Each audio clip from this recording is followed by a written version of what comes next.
From November 6th to 7th, high faith leaders from around the world convened in Abu Dhabi to sign a statement of support for urgent climate action at the Global Faith Leaders Summit. Reverend James Bhagwan, the General Secretary for the Pacific Council of Churches, spoke on the importance of mobilizing faith communities as agents for change when it comes to climate action. Faith communities account for 80% of the global population. That means 80% of human beings have a connection to some kind of faith or spirituality.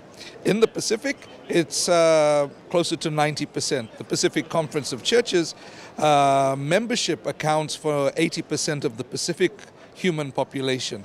And so mobilizing that is quite significant. If we can mobilize our faith communities, we are then not only mobilizing affected communities, we are mobilizing governments, we are mobilizing businesses. And so there's an important role that faith communities play.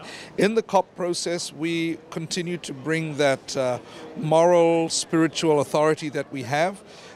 We work with our affected communities. We represent our affected communities in these spaces. And so that's what we are bringing. For the Pacific churches, we have consistently called for greater ambition around mitigation. We see the reality of what we're experiencing in our Pacific. And so, it's important for us, as we say, from a Christian perspective, to bring the prophetic voice of our church and of our faith communities to these meetings, to remind people of what the moral call is. Although this year sees the 28th Conference of the Parties, this is the first COP to have a faith pavilion. As Reverend Bhagwan explains, this is most likely in recognition of the role that faith communities play in the fight for climate justice. I think it's a recognition of the role that faith communities play in the fight for climate justice. At the same time, we have to recognize that people of faith are not just in the faith pavilion. They're in the negotiation rooms, they're in the plenaries, they are everywhere in the COP. And this provides an area of focus for us to focus some of that call and then share that with the rest of the people who are here from various parts of the world to fight for climate justice. As Day 4 of COP28 rolls out, Reverend Bhagwan explains which key areas they are hoping to see addressed at this year's COP. Well, we've seen the adoption of the Loss and Damage Fund, and from the Pacific churches we have been continuing to talk about non-economic loss and damage for our Pacific people. We understand the spiritual, cultural trauma that they experience as a result of climate change, particularly as we start to see communities being relocated, and we are the ones who have to provide the pastoral care. We are the ones who have to try and figure out what sort of cultural protocols help people deal with their griefs from indigenous traditional rituals and things like that.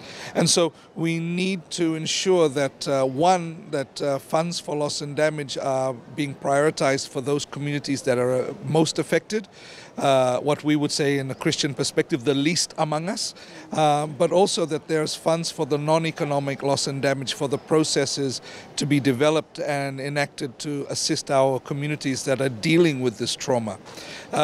However, for us, right now, the biggest issue is the phase out of fossil fuels.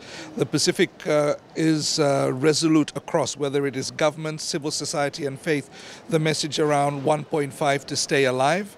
And for the Pacific churches, which have endorsed the Fossil Fuel Non-Proliferation Treaty, for the countries that are from the Pacific that have initiated the government call or the state call for the Fossil Fuel Treaty, starting with Palau and Vanuatu, Fiji, Tonga, and so there are now 10 countries, 7 of which are from the Pacific, that have signed on to the Fossil Fuel Treaty. Faith communities are doing the same, cities, organizations are doing the same. So we need to push for a strong commitment on phasing out fossil fuel, knowing that we are in a place where fossil fuel is the biggest industry, but recognizing that what we are talking about are just transitions. So how do we rapidly but equitably move out of this fossil fuel era?